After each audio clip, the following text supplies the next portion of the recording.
We're currently in Lukomir, which is the highest situated settlement in the entirety of Bosnia, at almost 1500 meters.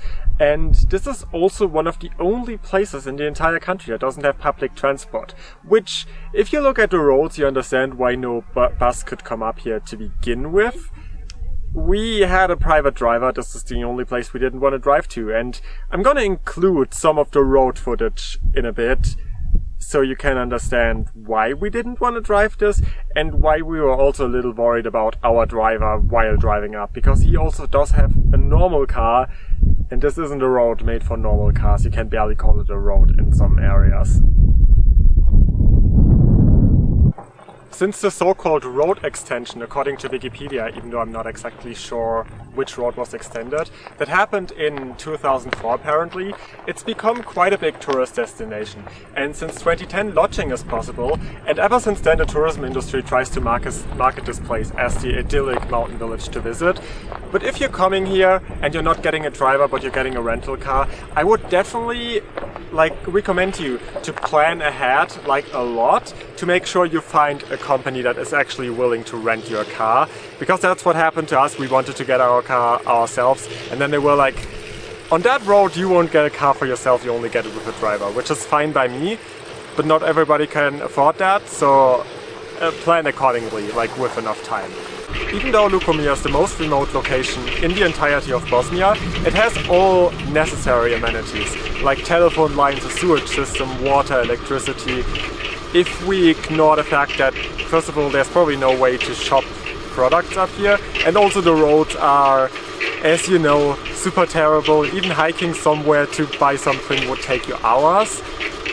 So that's something that could be improved for the locals. According to my sources, it's not really known when this village was founded. However, they found medieval gravestones, so-called steci, which you see behind me, in the vicinity of the area a lot, not only these ones. And they are usually from the 14th to 15th century, so that should suggest that in that area there must have been people living here. I don't know if it was continuous or if there was a break and no one lived there, because obviously the houses here are likely not from then. But I don't know, I'm not a history major, as I've said before, a million of times probably.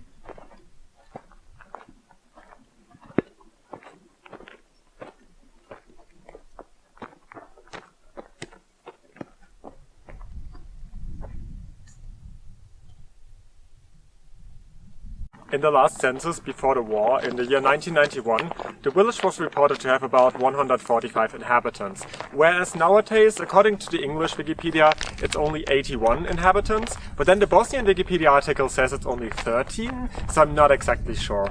All I know is that the number of permanent inhabitants is very, very low. Also, they're not even permanent, I'm not sure what I'm saying. Everybody is basically leaving this village the latest in November due to the weather and the fact that you cannot leave it or enter it between December and April, given how the road is. So, in winter this would be completely derelict. If you for some reason decide you want to come here between December and April anyway, the only options then you have are either coming on skis or walking. But I could imagine that being quite a strenuous experience, and given that, as I said, nobody will be here, I'm not sure what you're gonna do about accommodation. I'm not sure if camping in a tent in December or something like that would be the best idea.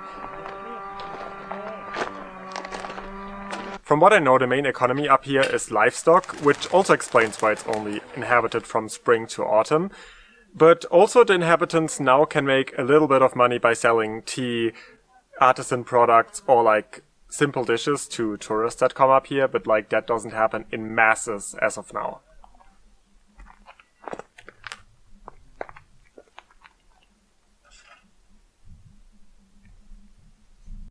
Something that probably would explain the low population numbers is the fact that only 2 families live here about now.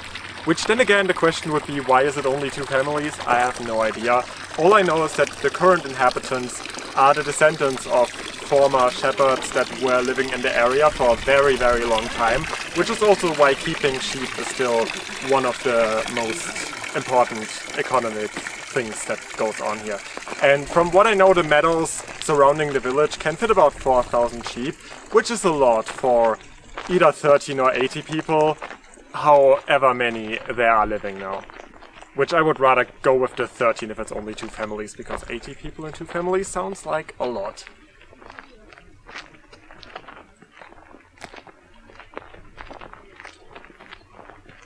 Since it's so remote, the village also was barely affected by the war. And I feel like the difference in population from before the war to after the war is more likely to be explained by aging population and the younger people rather going to the big city. Because there is a school building, a former school building somewhere here. I don't know exactly which of all of these houses is that. And that suggests that there has been an amount of children here at one point. But given that it's former, there's probably too little children to have a school still here. And when I read about all the people moving away in winter, it also said the predominantly old citizens. So, you know, the average age here is probably relatively high.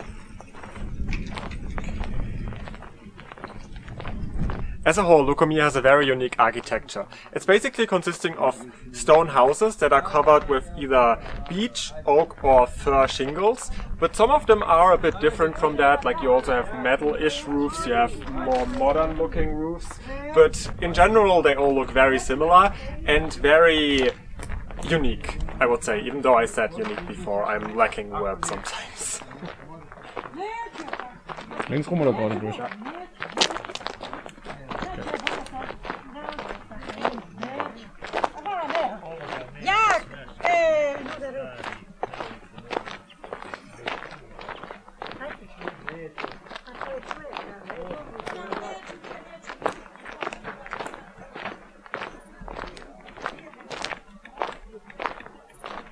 From the approximately 50 houses, only about 20 are inhabited as of this point, which means there's probably a lot of empty buildings, which makes it even more interesting in my opinion. Like, I love ghost town situations.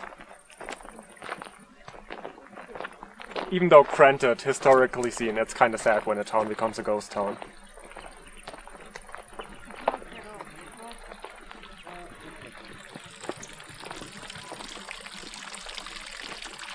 Essentially, Lukomir functions like a living ethnographic museum, because all the old traits and customs of nomadic tribes from the area are still very present here, which makes sense given the fact that it came up as originally seasonal, and it's still kinda seasonal, as I've told you before, so, you know, it would be weird if everything nomadic would go away, even though it's not even a permanent location to begin with.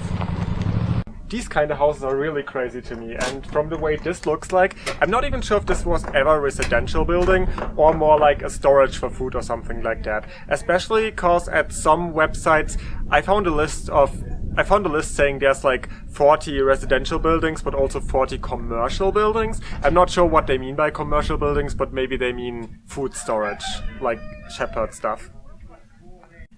Technically there's 2 villages. This here is Gorny Lukomir, and then there's like a lower one that I think you need to hike down to, but we are not gonna do that. As far as I'm aware, this one is the more interesting one, and again, we don't have the amount of time to hike like hours to some other place, but you could probably spend an entire day here and in the other village, or if you're hiking here from a different village like Pomorani, then you're gonna be busy for an entire day anyway.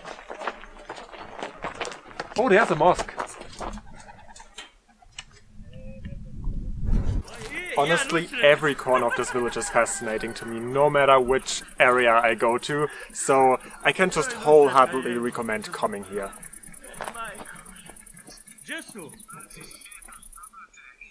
Warte mal.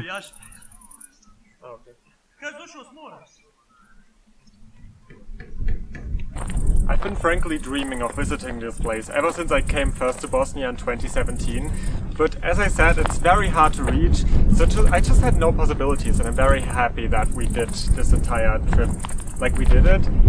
I'm not sure where I was going with this. I was gonna say that we drove all the way, but we're not with our own cars, so that doesn't really make a lot of sense now, but I'm happy that I'm not alone, because I couldn't have paid the driver alone necessarily. It's kind of pricey, but it's absolutely worth it in my opinion. I don't really have anything to say about this mosque, but it's a cool mosque, and honestly, I didn't even know there was one up here, so that's a cool thing to find. This might have been the shortest episode for my current travel dog series I'm working on. Because literally it's just about one place and there's only so much you can say. Then again, I haven't edited it, so who knows how long this turned out to be. But anyways, I hope I could inspire some of you all to maybe try to come here one day, eventually, I don't know. Other than that, I hope you'll enjoy all the other dogs as well.